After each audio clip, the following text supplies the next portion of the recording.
Welcome back, everybody. Thanks for tuning in to a new episode of Napkin Numbers. We're going to do this one just a little bit different. We were recently interviewed by Hoheimer Wealth Management over here in Seattle, Washington. And from that show, we did a podcast with them. We had a lot of people kind of reach out and they were interested in how we went from financing and investment banking to manufacturing and basically how we brought it all together. And so that got Rahsaan and I started talking about a lot of different things, including electrification, because we manufacture energy efficiency products.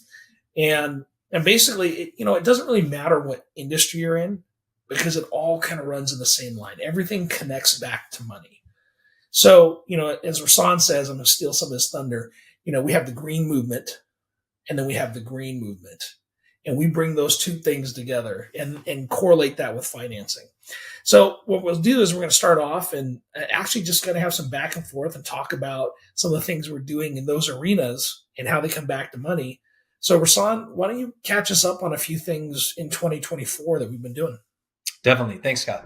As Scott mentioned, going from investment banking to manufacturing is not normal, right? A lot of folks don't hear about people kind of operating in both worlds, but like Scott said, it's really a financial equation at the end of the day that comes down to solving a lot of these problems in electrification.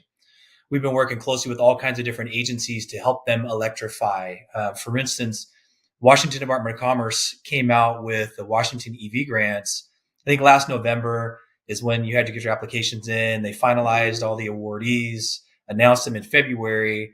Took about another 2-3 months to kind of work through some of the process for those awardees to really get the ball rolling, get their bids and everything put together, which we were a part of on the manufacturing side. And what most folks were running into was kind of reading the small print, when it comes down to grants and incentives. One part that a lot of people missed was that you had to contribute 25%, a 25% match of the award. So we'll just use round numbers. If you were awarded $1 million for a bunch of level 3 EV charging stations, we had to have a $250,000 match unless you sat in an underserved community. And that's a big ask for a number of these business owners who are usually the ones that were applying for these awards. And they couldn't come up with this money, not the match part. So then that money just has to go back. And now it's not awarded and being distributed into the arenas that it's supposed to help with electrification. So where we've come in, like Scott said, bringing the green movement with the other green movement and bringing them together, is helping people understand how to finance something like this. There are all kinds of ways to finance that shortfall, that 25% match if needed. And it's not something that most manufacturers will try to help and figure out because that's not what they do. They make stuff, right, and sell it. They don't come in and go, hey, I'm going to make this for you and sell it to you. Oh, by the way, I'm going to help you try to figure out how to finance this. But that's what we do. That's what makes us unique and why a lot of people were reaching out to us from that Hoheimer Wealth Management podcast that we did. And we thought it would be, good to share just because there's so many different ways of doing business, so many different arenas to navigate in. But like Scott said, at the end of the day, most of the time it always comes down. We always say the bottom line is the bottom line.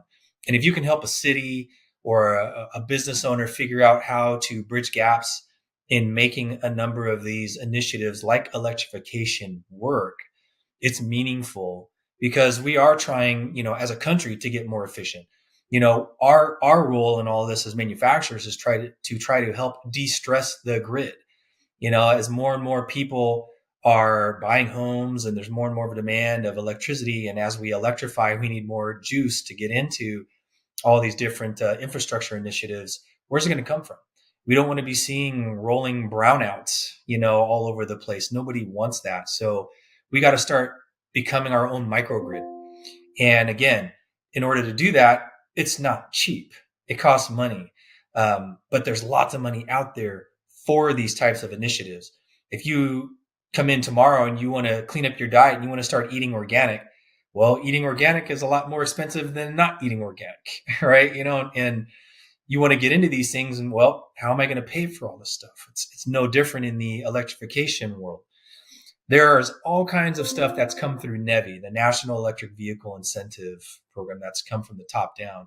And that money gets distributed out to the states, and then it all kind of gets done differently state by state. Then within those states, you have utilities, many utilities in some states. They're all operating differently and using different incentives of their own, which can be comboed with, NEVI money and these different incentives. We have an example of a deal we're doing here in the state of Washington for an organization up in Tukwila where they got awarded a good amount of money, and their project ended up being about $960,000, and they had to come up with that match. Well, we solved the difference of that match not with financing, but with incentives from the local utility, which was Seattle City Light, and that could be comboed with the Washington EV Commerce grants, which essentially gives them 100% reimbursed program. So now this organization is going to be able to get these EV charging stations in, which is going to help the local community. Plus, they get to monetize that and get a good return off of these EV charging stations that they have. So that's a quick synopsis of what we've been doing over the last year in trying to solve these electrification problems via finance. And what I like about that is that there's this parallel to the business side of it when it comes to buying and selling businesses. When you think about financing guidelines, we have a commercial capital division, and it's the same thing. Hey, what are the program guidelines? People walk in and think, hey, I'm going to buy a company. Yeah, I can make it work, but maybe I don't understand how this SBA program works or how this conventional lending program works, or where do I get the money from? And the parallels you start to see is there's federal money, there's state level money, there's county level money, there's city level money. Now we have utility level money too, like Rahsaan brought up for the manufacturing. But when you're out there trying to figure out how do I finance my business, there are different avenues that you can just Google and say, where do I get money from? Like at a local city level in Tacoma in Washington State, they have money available for, oh my gosh, I've got a shortfall. I've got a city contract. I got to make payroll in a couple of weeks. Hey, they have a program for that, right? And it's not large, but it's something that helps smaller companies get a next step into being able to finance whatever their contract is. You also have organizations that are nonprofits that help you across the state. You have state incentives. I mean, Google those categories, state, your county you live in, the city you live in, and look at what incentives might be available. There's usually some type of an economic development fund. And those parallels in the electrification movement that we're working on at our manufacturing company, it's amazing how it just works the same. There's money out there. It's about looking, it's about taking the time, putting in the effort to say, here's what I want to accomplish and how do I get to my goal? 100%. If you're listening to this and you're a real estate owner, you own multifamily or you own commercial industrial, and you're trying to figure out, hey, how do I get involved in this, or how can I even do this? There is money for you. This money's not going to be there forever.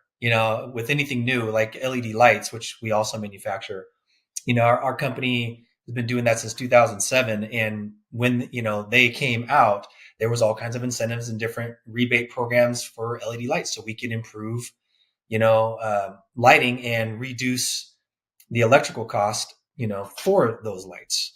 And people just didn't know how to put two and two together. And then by the time they figured it out years later and they wanted to do these big LED retrofits, well, the money wasn't there. It's going to be no different in EV. We got a good little run here as we're trying to aggressively hit these goals of selling no ICE vehicles by 2035. So there's going to be tons and tons and tons of infrastructure, work that's needed. But if you don't understand how to navigate the money and where these funds are, you're going to get left behind, and miss out on a great opportunity to take advantage of what's out there now. Because these programs, they're most of them are rebate, programs, which means I still got to pay for all this up front. If it's $1 million project, well, I still got to cut out $1 million. And then they got to come in and, check out the work that's been done, make sure it's been completed up to the, verbiage in the grant. And then that money gets refunded. Sometimes that's a few weeks, sometimes it's months after the project. And again, that's a financing gap for a lot of folks. Operating lines of credits can help solve that. There's installment loans. There's all kinds of ways to do it. If you own the real estate, you can get a loan against the real estate and then, pay off your bridge loan after you've gotten your refund from the grants. But there's all kinds of ways to do this. And that's what we want people to know. there's opportunity here. There's lots of ways to skin this cat in this whole energy efficiency space, especially regarding electrification. And it's a big push here in our state, in the state of Washington, big on the West Coast, and it's just going to continue to grow and grow all across the nation. Well, hopefully you enjoyed this napkin numbers. I mean, we'll kind of wrap it up. There's a lot of, now we're getting to be a long napkin numbers here, and but we touched on a few topics just to kind of take this in a different direction. Brought some other companies that we own, said, hey, here's how we deal with financing. Use that information. Take your own industry, take your own company, whether you're buying or selling. Say, if I'm looking for success, if I'm trying to find a next step, financing will usually bridge the gap for a lot of people on getting their products out to their customer, whether it's another business or consumer.